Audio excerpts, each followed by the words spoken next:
ఒక వచనాన్ని మనం చదువుకుందాము.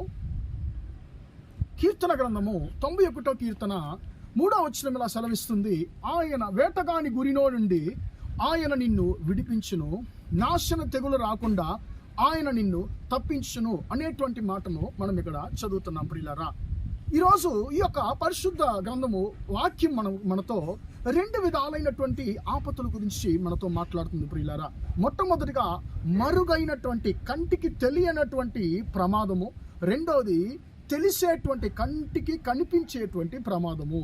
ఆ కంటికి కనిపించేటువంటి ప్రమాదం అంటే ఏంటి? అది బలహీనత, ఆ యొక్క నాశన తెగులు, అది కంటికి కనిపిస్తుంది. కానీ కంటికి తెలియని ప్రమాదం ఏంటంటే వేటగాని గురి. ఇప్పుడు వేటగాళ్ళు ఏం చేస్తారు?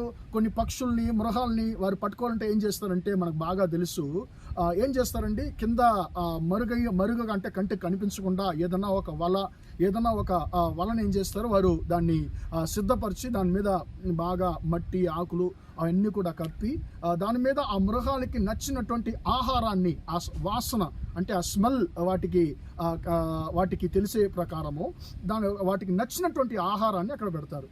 ఈ మృగాలు వచ్చినప్పుడు ఆ ఆహారం మాత్రమే కనిపిస్తుందే తప్ప అక్కడ ఆ ఆహారం కింద ఉండేటువంటి మరుగైనటువంటి ప్రమాదము, ఆపతు వాటికి కనిపించదు. ఇప్పుడు మృగాలు ఏం చేస్తాయండి, ఆ యొక్క ఆహారాన్ని మాత్రము తినడానికి వచ్చినప్పుడు వేటగాని యొక్క గురిలో అవి చిక్కుకుంటాయి. అప్పుడు చిక్కుకున్న తర్వాత వాటి యొక్క జీవితము అంతమైపోతుంది. ఇది కంటికి తెలియనటువంటి ప్రమాదము. ఈరోజు సాతానుడు కానివ్వండి, మనకి విరోధంగా ఉండేటువంటి యొక్క లోక సంబంధమైన మనుషులు కానివ్వండి, మనకి కంటికి కనిపించని విధానంలో మనకు కొన్నిసార్లు వారు ఆపతని, ప్రమాదాన్ని కలిగించేటువంటి కార్యాలు చేస్తూ ఉంటారండి.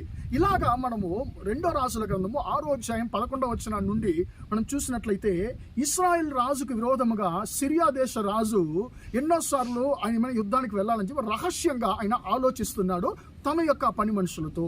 కానీ ఈయన రహస్యంగా ఆలోచించేటువంటి ఈ అన్ని విషయాలు కూడా ఎలాగో ఇశ్రాయేల్ రాజుకి తెలిసిపోతున్నాయి. ఆయన అనేక సార్లు తప్పించుకుంటున్నాడు.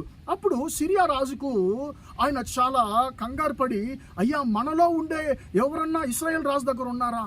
ఎందుకంటే మనం ఆలోచించేటువంటి అన్ని సీక్రెట్ ప్లాన్స్ కూడా ఎలాగో ఆ రాజుకి తెలిసిపోతుంది, ఆయన తప్పించుకుంటున్నాడు అన్నప్పుడు ఒకడు అంటున్నాడు, రాజా, ఆయన ఇశ్రాయేల్ రాజు పట్ల ఎవరు లేరు, కానీ ఇశ్రాయేల్ దేశంలో ప్రవక్త అయినటువంటి ఎలీషా ఉన్నాడు.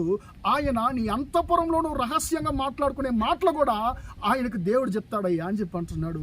ప్రియులరా, ఈరోజు నీకు నాకు మనుషులు విరోధంగా కంటికి కనిపించని ఎన్ని ప్రమాదాలు, ఎన్ని ప్రయత్నాలు చేసినా కూడా దేవుడు అంటున్నాడు, నేను నిన్ను కంటికి కనిపించని వేటగాని గురి నుండి నేను తప్పిస్తానని చెప్పి దేవుడు నీకు వాగ్దానం చేస్తున్నాడు. కాబట్టి ప్రియులరా, మనం ధైర్యంగా ఉందాము, మనం ముందుకు సాగదాము. మనల్ని తప్పించేటువంటి దేవుడు మనతో ఉన్నాడు. Praise the lord. ప్రార్థన చేద్దామా? ప్రేమగల మా తండ్రి, దయగల దేవా, ఇంతవరకు తండ్రి యొక్క మాటలు విన్న మీ బిడ్డలు మీరు దీవించండి, ఆశీర్వదించండి.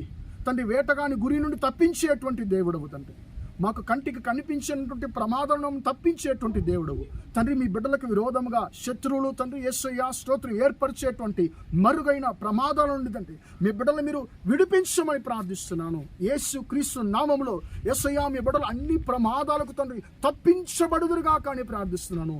ఈ రోజంతా కూడా మీ బిడ్డలు చేయబోయే అన్ని విషయాల్లో మీ హస్తం తోడుండి నడిపించమని యేసు క్రీస్తు నామమున అడిగి వేడుకొంచున్నాను తండ్రి. ఆమేన్, ఆమేన్, ఆమేన్. ప్రియులారా, దేవుని దీవించి ఆశీర్వదించును గాక. Praise the lord.